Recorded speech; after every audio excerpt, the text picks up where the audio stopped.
2028ಗೆ ನಾನು ಚುನಾವಣೆಯಲ್ಲಿ ಸ್ಪರ್ಧೆ ಮಾಡಲ್ಲ. 2028ರ ಚುನಾವಣೆಗೆ ಸ್ಪರ್ಧಿಸುವುದಿಲ್ಲ, ಸಿದ್ದರಾಮಯ್ಯ ಘೋಷಣೆ. യൂണിറ്റി ഹോസ്പിറ്റൽ 4 പതിറ്റാണ്ടുകാലത്തെ വിശ്വസ്ത സേവന പാരമ്പര്യവുമായി അത്യാധുനിക സംവിധാനങ്ങളുമായി യൂണിറ്റി ഹോസ്പിറ്റൽ മംഗലാപുരം.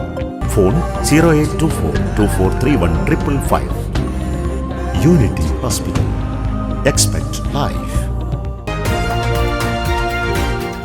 2028ರ ವಿಧಾನಸಭೆ ಚುನಾವಣೆಯಲ್ಲಿ ತಾವು ಸ್ಪರ್ಧಿಸುವುದಿಲ್ಲ ಎಂದು ಮಾಜಿ ಮುಖ್ಯಮಂತ್ರಿ ಸಿದ್ದರಾಮಯ್ಯ ಘೋಷಿಸಿದ್ದಾರೆ. ವಯಸ್ಸು ಹಾಗೂ ಆರೋಗ್ಯದ ಕಾರಣದಿಂದ ಮುಂದಿನ ದಿನಗಳಲ್ಲಿ ಹಿಂದಿನಂತೆ ಉತ್ಸಾಹದಿಂದ ಕೆಲಸ ಮಾಡಲು ಸಾಧ್ಯವಾಗುವುದಿಲ್ಲ ಎಂದು ಅವರು ತಿಳಿಸಿದ್ದಾರೆ. ಕೆಆರ್ಪೇಟೆಯಲ್ಲಿ ಮಾಜಿ ಸ್ಪೀಕರ್ ದಿವಂಗತ ಕೃಷ್ಣ ಅವರ 86ನೇ ಜನ್ಮದಿನದ ಅಂಗವಾಗಿ ಆಯೋಜಿಸಿದ್ದ ಕಾರ್ಯಕ್ರಮದಲ್ಲಿ ಮಾತನಾಡಿದ ಅವರು, ರಾಜಕೀಯ ಇಂದು ಕಲುಷಿತಗೊಂಡಿದ್ದು ಪ್ರಾಮಾಣಿಕ ರಾಜಕಾರಣಕ್ಕೆ ಉಳಿಗಾಲವಿಲ್ಲದಂತಾಗಿದೆ ಎಂದು ಬೇಸರ ವ್ಯಕ್ತಪಡಿಸಿದರು. 2028ರ ವೇಳೆಗೆ ನನಗೆ 82 ವರ್ಷವಾಗುತ್ತದೆ. ಆಗ ರಾಜಕೀಯ ಜೀವನಕ್ಕೆ 50 ವರ್ಷಗಳು ಪೂರ್ಣಗೊಳ್ಳಲಿವೆ.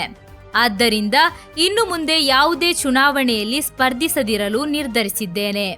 ಆದರೆ ಸಕ್ರಿಯ ರಾಜಕಾರಣದಲ್ಲಿ ಮುಂದುವರಿದು ಜನರ ಪರ ಧ್ವನಿಯಾಗಿರುತ್ತೇನೆ ಎಂದು ಸಿದ್ದರಾಮಯ್ಯ ಹೇಳಿದರು. 2023ರ ವಿಧಾನಸಭೆ ಚುನಾವಣೆಯಲ್ಲಿ ವರುಣ ಕ್ಷೇತ್ರದಿಂದ ಗೆದ್ದು 9ನೇ ಬಾರಿ ವಿಧಾನಸಭೆಗೆ ಪ್ರವೇಶಿಸಿದ್ದ ಸಿದ್ದರಾಮಯ್ಯ ಅವರ ಈ ಘೋಷಣೆ ರಾಜ್ಯ ರಾಜಕೀಯದಲ್ಲಿ ಮಹತ್ವದ ಚರ್ಚೆಗೆ ಕಾರಣವಾಗಿದೆ.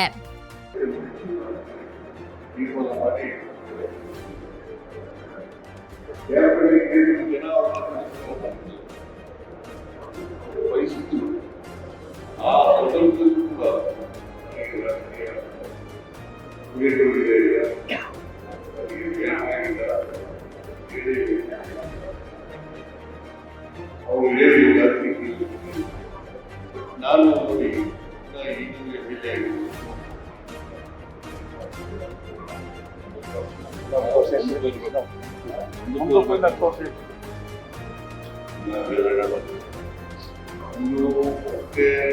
ಕೆಲಸ